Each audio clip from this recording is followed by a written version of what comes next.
ফাঁসির প্রান্তর থেকে 260 বছর পরে হলো নতুন করে এই দেশের মানুষ আবার জাগবে, আবার প্রতিবাদ করবে।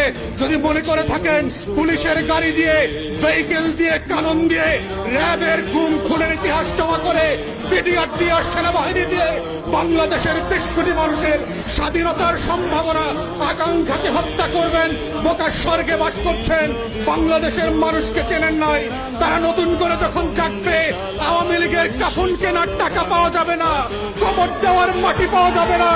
সেই দিন আসতেছে, সেই দিনের প্রস্তুতি নেন। ফেরাউনদের লাশ কোন নদী থেকে ডুবুরিকে দিয়ে উঠানো হয় নাই।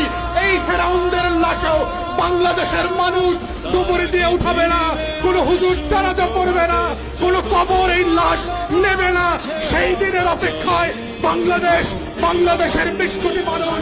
আমরা বারবার বলছি, আইয়ুব খানের রাজতন্ত্র আমরা মানি নাই, ইয়াহিয়া খানের রাজতন্ত্র আমরা মানি নাই, শেখ পরিবারের রাজতন্ত্র মানি না, মানছি না এবং মানব না। ছেলে মেয়েরা যখন কোটার বিরুদ্ধে পাবলিক বিশ্ববিদ্যালয়গুলোতে আন্দোলন করছে, তখন আজকে মাত্র আমরা দেখলাম বরিশালে, কুমিল্লাতে, চট্টগ্রামে, ইভেন শাহবাগে আজকে পুলিশের সাজোয়া গান দিয়ে আমার দেশের তরুণ তরুণী শিক্ষার্থীদের উপরে গুলিবর্ষণ করা হচ্ছে, লাঠিচার্জ করা হচ্ছে। এটা পাঞ্জাবের আমল না, পাকিস্তানিদের হাতে আমরা বন্দী না, এটা 190 বছরের জমিদারি শাসন না।